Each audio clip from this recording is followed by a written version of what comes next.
Okay, so to create a new specification item, this is what we're going to create.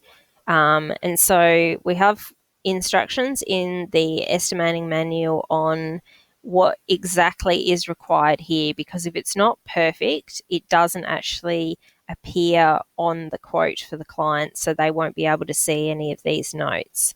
So in each cost center where we want the client to have an understanding of what's been included in the job, we want to write it here. This means that when you're actually issuing purchase orders, you can clearly see what was in the contract originally for the customer and what we've said we've included.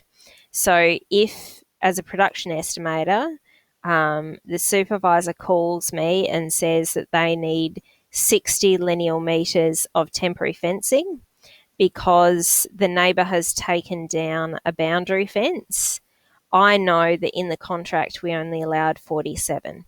So it's very easy for me to be able to provide a variation to the client and say, we only allowed 47 as per your contract. We are required by workplace health and safety to have a fence the whole perimeter to your job site. So we'll just need to charge you for the extra amount.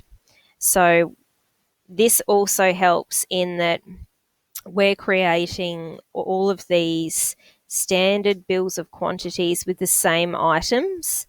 So it will be familiar, you'll be familiar of what should and shouldn't be in a standard job.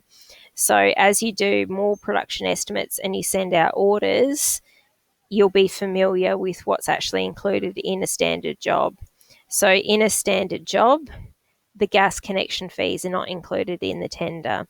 So if the client wants to have a natural gas connection to their house, you'll just know that that's not included and it will be easy. So when you actually go to place a purchase order for a gas connection, you'll see that there's no budget here for it. You don't have to go to a separate document and double check. So in order for us, I will just have a bit of a look and see where we're up to in terms of specification notes. So now when I'm creating specification notes, I've just created one example.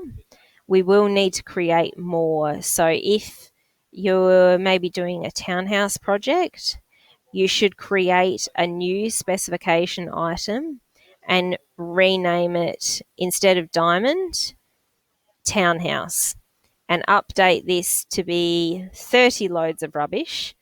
And when you put that in, a quantity 30 here and 30 here, these two will match each other. So the client knows what's included in the contract. And if I end up ordering more than 30, I'll know that I just need to update it. So it just makes it nice and easy. Okay, so we don't really need to let the client know about equipment hire. So asbestos is always an important one because that can be quite expensive. So I've done a few in the job.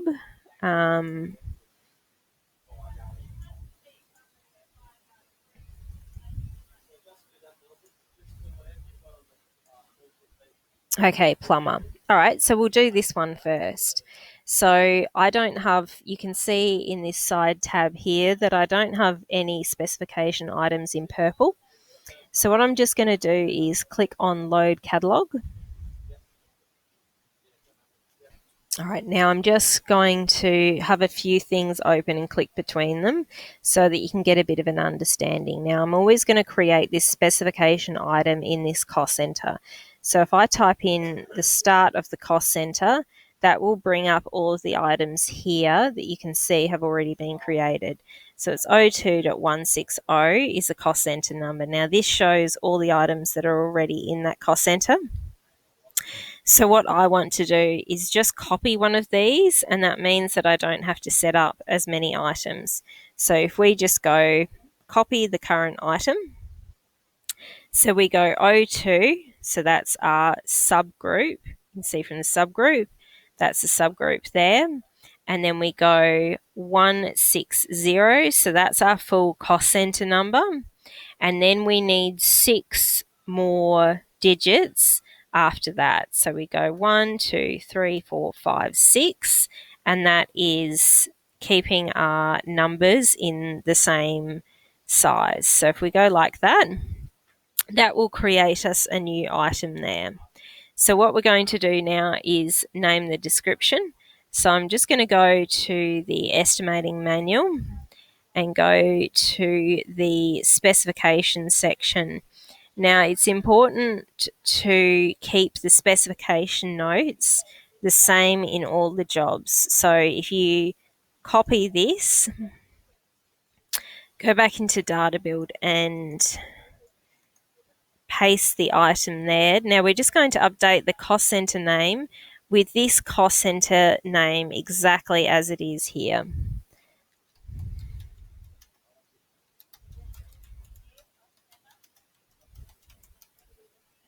That means there's no disputing which area this particular item needs to live in. Now, if we update the units, this is actually a specification. So we have an item here called specification number 20. And this is the correct cost center. If we want something to appear in multiple cost centers, you can update it. But because we've copied an item from the plumbing cost center, that one has gone in automatically for us. Now we're just going to update the color.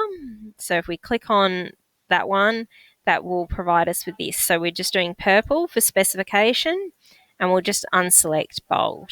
Now you always want to click in and out on the same screen so that it saves all the information you've been working on.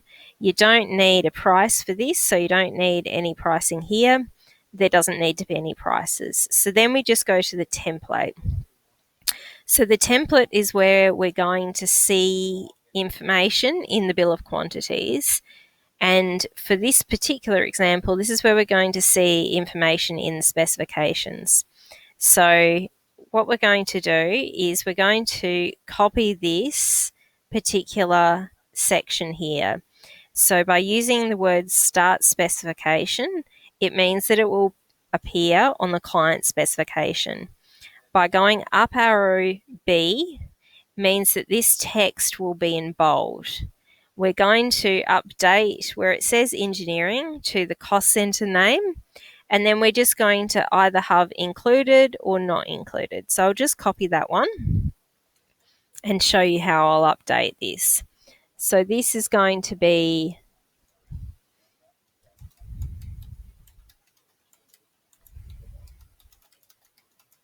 exactly how it is written in this particular description in the cost center. So you don't have to worry about how to word this properly. It's just exactly the same as here. Now what we're going to do included in this tender. So this is basically what is going to be added in for this cost center. So for something like the plumber, we just need to refer to the diamond specifications, because that's what we're writing here, is we're actually writing it for the diamond specifications, and also what would normally be included with a plumber. So if you're unsure, first of all, always write this in Word so that we get spelling and grammar checking going in. Next of all, if you're not sure if we've got a new item that you're needing to create, so the preference is always to use items that have already been created in the job. Obviously, this one isn't, but once we write this as a standard, we'll be able to use it for all diamond houses. It should be fairly consistent. So this is under slash, well,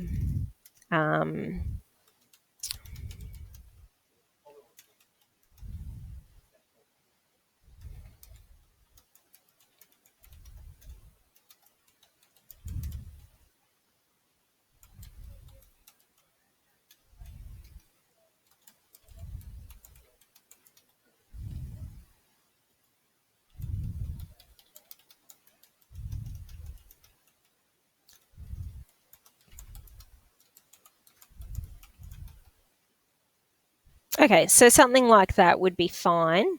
Once we've got that, you just click back out and back in, and that's all updated. So now all of this text, I'll show you, I'll add this into the job and I'll show you where that appears. So if we click out and in, that means that it's saved in the system. So I'll just click close there. Now it hasn't automatically appeared here. You just need to click the refresh button. And there we have our item. So what we'll do is we'll pop that here. Now once I have that, and I've used the start specification, this will all appear on the quote for the client. So if we just go, I'll just put a supplier in here. Okay, so we've got that in the specification. Now I'll show you where this actually appears so that the client can see it. So if you go quantities quote, I will just refresh this one. So you can start to see that some of it's here, and this is what the client actually sees on their actual tender proposal. So you can see anything that you want the client to see, you just include in that standard specification. So it's nice and clear because you've put the up arrow B that makes the cost center name in bold. It's very quick for someone to check this because you've kept the cost center name exactly the same.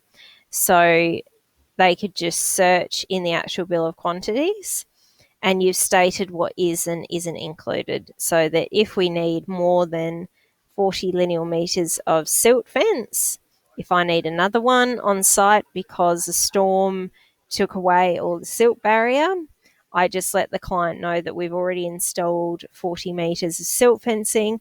We need another 40 meters. Here's the variation price. So it's nice and easy to show the client what we did include and what we now need, and that's why we've got a extra in the bill of quantities. So the aim is to have one of these, so you can see that's the one that we created there.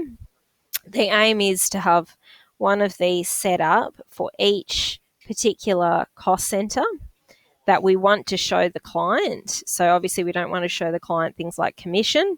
That's not something that they need to see. But we want to have one of these set up for all of the cost centers confirming what we have allowed in each one. So if we close this, so that's basically what we need to ensure. And if we have something like that, it means that the client understands what has been included in their job. If you forget to put something in a cost center, so say a swimming pool, if you don't read on the plans that there is a swimming pool included in the job, you won't have something that says, like maybe you copied something from another job which did have a swimming pool. Because you haven't got a specification note here, it means that it's not included. So you haven't specifically noted it in the job. So the client isn't going to think that it's actually in the job. So it's just a bit of a double check that we won't be having to include anything that we haven't specifically noted on the specification.